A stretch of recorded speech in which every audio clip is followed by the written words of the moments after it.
Over our years of traveling together as a family, we have stayed in a lot of hotel rooms, and sometimes staying in a hotel room with a toddler can be a little bit challenging, but here are our best tips for helping that to go more smoothly. Our first tip is to make sure you book a room that has adequate space for a pack and play. Our 2-year-old sleeps so much better in a bed that he's familiar with. It might even be a good idea to have them sleep in that pack and play before you travel so that they are more familiar with it. One thing that helped us was a black tent cover that we got from a family member for Christmas, but it goes over your pack and play and it cancels out noise and sound and even the air conditioner for our toddler, and he sleeps so much better. Another thing that can aid in creating some familiar surroundings each time you stay at a hotel is to stay at the same hotel chain each time.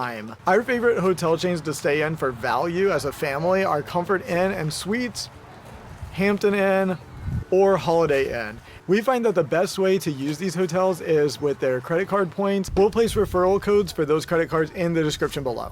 Most of them have sign-up bonuses, which are good for several nights free stays at their hotel. Another tip is to make sure you book a hotel room with a bathtub, because if you have small children or toddlers, you know that it's hard to bathe them in just a shower. Our kids were scared of the shower, so it's important to book one with a bathtub. Sometimes the showers will have one of those extensions where you can remove the head and use that to bathe them, but you can't always know that in advance. Yeah. So just try to keep that in mind because it can be really challenging to bathe a toddler in a shower. Another practice that we've learned to do to help things go more smoothly is to make sure to pick up a bottle of milk from the convenience store or something as we begin to exit the interstate on our way to the hotel where we'll be staying that night. We found that that's a lot better than having to go in and then somebody has to drive back out and go get the milk. It's also not always possible to pack the milk and take it with you because if you're going on a long trip, then obviously milk is going to get warm and disgusting. Yeah. And if you have to buy the milk at the hotel, then it's going to be really expensive. So we always try to keep that in mind on the way off of the interstate. We grab some at a convenience store and then we take it with us from there. Also, one thing I always pack with me when I know we're going to be in a hotel is a bottle brush, and I also pack my own dish detergent because you're going to be washing bottles in the hotel room, so don't forget to pack something that you can use to wash your bottles out for your child. And we've learned to keep a pack of water in the back of our van when we're traveling on these trips, so we always swing by and try to get something like that in advance of our trip. When we're unloading the van, whoever is responsible for the unloading just has to remember to pull a few of them out of the bag and then transport them up to the room. Something else that has been a huge lifesaver for our family is to travel with a really small sound machine. We used to travel with a big box fan, but that's not always convenient taking it in and out of the van. But we found a tiny sound machine that actually produces really good sound that we can all sleep to.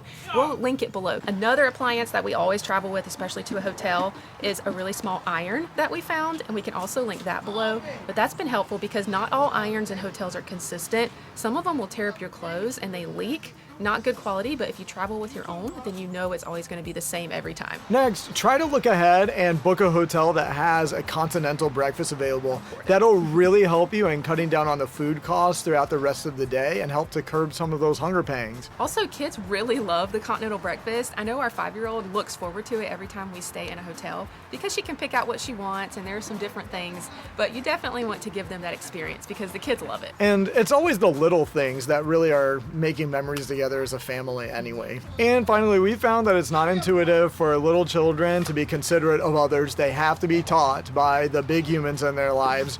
So we always try to make sure that before we go into the hotel that we have a little conversation with them about not running and screaming in the hallways out of consideration for people who could be sleeping at any time of day, not just in the nighttime. This includes challenging them about not fighting with each other over who gets to press the button on the elevator. For even more great toddler travel tips, click this video right here.